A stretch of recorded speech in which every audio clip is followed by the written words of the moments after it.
On the evening of July 22, 2018, what began as a normal train ride home for three sisters in Oakland, California, ended in unthinkable tragedy. 18-year-old Nia Wilson, along with her sisters Letifah and Tashiya, were returning from a family gathering when they were suddenly and viciously attacked at the MacArthur BART, Bay Area Rapid Transit Station. Tashiya watched life quickly ooze out of her beloved sister as she held her tight. Between tears, she desperately tried to make sense of the situation. Who had done this? Why? Where was he now? Everything happened in a matter of seconds. Now, her youngest sister was dead, and Letifah was also badly injured, trying hard to stay alive. Now, Nia Wilson's story had ended, but her case was just beginning. Her devastated family had many questions. How could this happen in broad daylight? Were there any red flags about the killer, and could this tragedy have been prevented? And when were the authorities going to track down and arrest the culprit? This is the tragic case of Nia Wilson.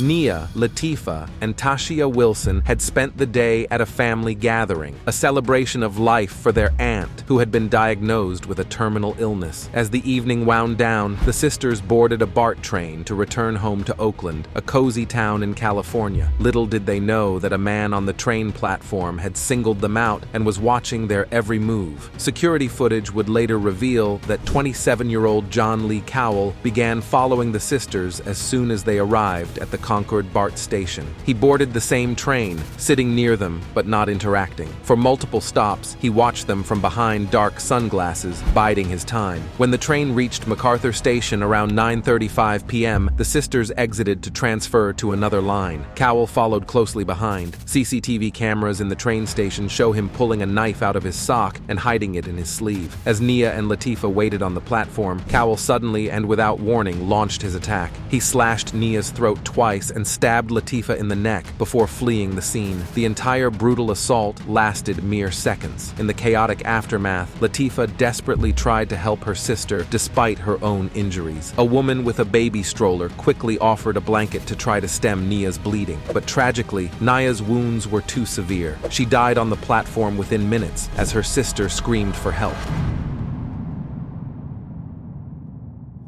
As paramedics rushed Letifah to the hospital, police began their investigation. In the pre-dawn hours after the attack, they faced the daunting task of identifying an unknown assailant who had managed to slip away in the crowded station. This is where technology would prove invaluable. Investigators immediately began reviewing security camera footage from in and around the BART station. The extensive network of cameras had captured crucial evidence, clear images of the suspect before, during, and after the attack. They showed him following the sisters, carrying out the stabbing, and then fleeing the station. One key piece of footage showed the suspect entering a parking garage near the station shortly after the murder. There, he left behind a backpack before changing his clothes and continuing his escape. When police recovered this bag, it contained items that allowed them to quickly identify the suspect as John Lee Cowell, a convicted felon who was on parole at the time of the attack. Tashiya was confused. What was this man's motive? Why did he target them? I'm just trying to figure out,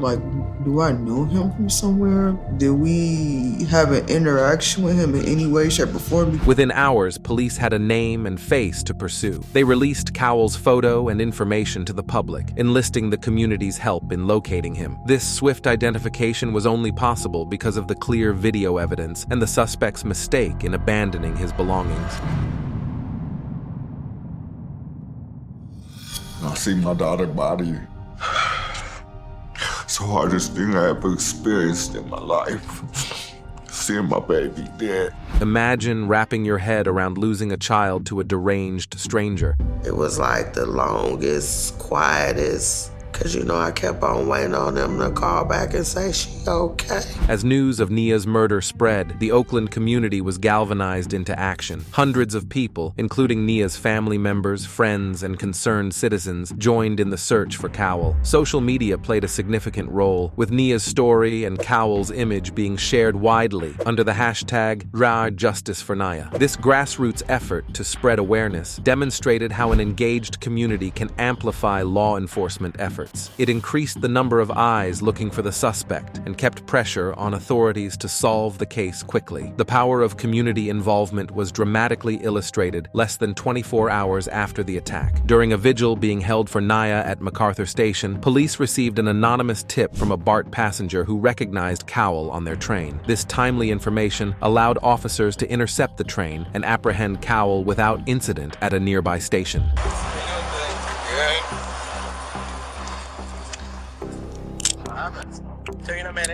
The arrest, coming less than 24 hours after the crime, was a testament to the effectiveness of rapidly disseminating suspect information to the public and the importance of community cooperation with law enforcement. I still feel that guilt of I couldn't save her.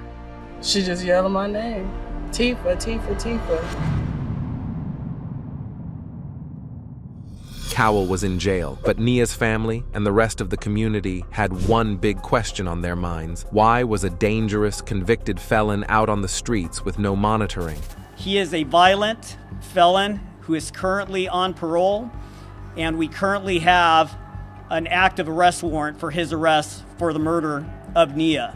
John Lee Cowell's criminal history paints a troubling picture of escalating violence and instability. Prior to the murder of Nia Wilson, Cowell had amassed a significant record of offenses. In 2009, at the age of 18, he was convicted of assault with a deadly weapon for beating a man with a box cutter handle and spent time in juvenile hall. His adult record included convictions for battery, being under the influence of a controlled substance, assault with a deadly weapon, and second-degree robbery. The robbery conviction in 2016 resulted in a 2-year prison sentence, from which he was paroled in May 2018, just 2 months before the attack on Nia Wilson. Given the pattern of violent behavior and the severity of Cowell's prior offenses, it's reasonable to question whether he should have been granted parole or bail in his previous cases. The short time between his release and the murder of Nia Wilson suggests that the system may have failed to adequately assess the risk he posed to public safety. While it's important to balance rehabilitation opportunities with public protection,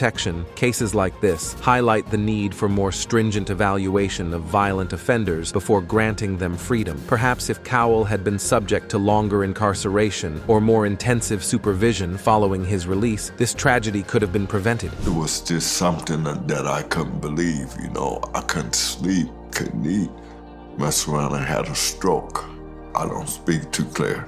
I have limited use of my right side. With Cowell in custody, prosecutors began building their case. Once again, technology played a crucial role. The abundance of surveillance footage provided a clear timeline of Cowell's actions, showing premeditation and intent. It captured him following the sisters, lying in wait, and fleeing after the attack, all key elements in proving first-degree murder. Forensic evidence collected from the scene and the recovered backpack further strengthened the case. DNA analysis and other forensic techniques helped tie Cowell directly to the crime. Cowell's violent record plus the physical evidence and video footage formed the backbone of the prosecution's case. When Cowell's trial began in February 2020, he pleaded not guilty by reason of insanity. His defense team argued that he suffered from schizophrenia and was not in control of his actions at the time of the attack. They claimed he believed the Wilson sisters were aliens who had kidnapped his grandmother. Yep, you heard that right. However, the prosecution had compelling evidence to counter this defense. In addition to the surveillance footage showing Cowell's apparently calculated actions, they presented recorded phone calls Cowell made while in custody. In these calls, he admitted to stopping his medication in order to appear more crazy during the trial. Throughout the proceedings, Cowell's behavior was erratic. He disrupted the courtroom multiple times with outbursts, at one point having to be removed. But the judge and jury were able to see through these antics, focusing instead on the clear evidence of his guilt. After careful deliberation, the jury found Cowell guilty of first-degree murder for killing Nia Wilson, attempted murder for attacking Letifah, and the special circumstance of lying in wait. He was sentenced to life in prison without the possibility of parole. While the quick resolution of this case demonstrates the power of technology and community involvement in law enforcement, it's crucial not to lose sight of the human tragedy at its core. Nia Wilson was just 18 years old when her life was cut short. She was described by family and friends as a kind, caring young woman with dreams of becoming a paramedic or lawyer. In other words, her main passion was helping others, and this is how she was repaid. Nia's death left a void in her family and community that can never truly be filled. Her sisters, Letifah and Tashiya, continue to grapple with the trauma of that night and the loss of their beloved sibling. Nia's parents speak of the profound, ongoing pain of losing a child in such a violent and senseless manner. The seemingly random nature of the attack added to the community's shock and fear. That a young woman could be murdered so suddenly in a public place by a stranger shook many people's sense of safety and security. Nia's death also sparked important conversations about racial motivation in violent crimes. While no hate crime charges were ultimately filed against Cowell, many in the community believed race played a role in Nia being targeted. These discussions highlighted ongoing concerns about the safety of young people of color in public spaces. In the wake of this tragedy, Nia's family established the Nia Wilson Foundation. This organization works to provide resources such as mental health counseling, homeless outreach, self-defense classes, and employment opportunities for young people. Through this foundation, Nia's spirit of kindness and her desire to help others' lives on.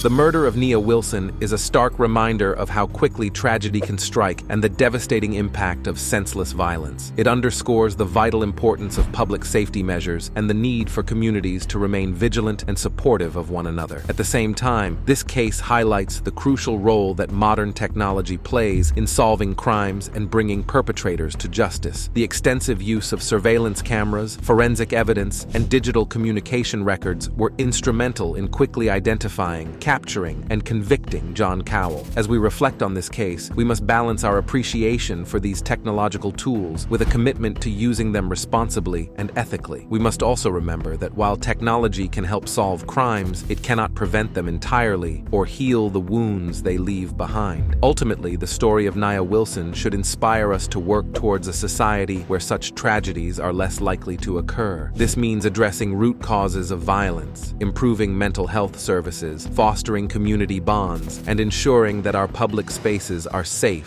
for everyone. Nia's legacy lives on through the memories of those who loved her and through the foundation established in her name. May her story serve as both a cautionary tale and a call to action, reminding us of the preciousness of life and the ongoing work needed to protect it. Thanks for watching, guys. What are your thoughts on this case? Do you know similar stories? Leave a comment and like and subscribe before you go. See you soon.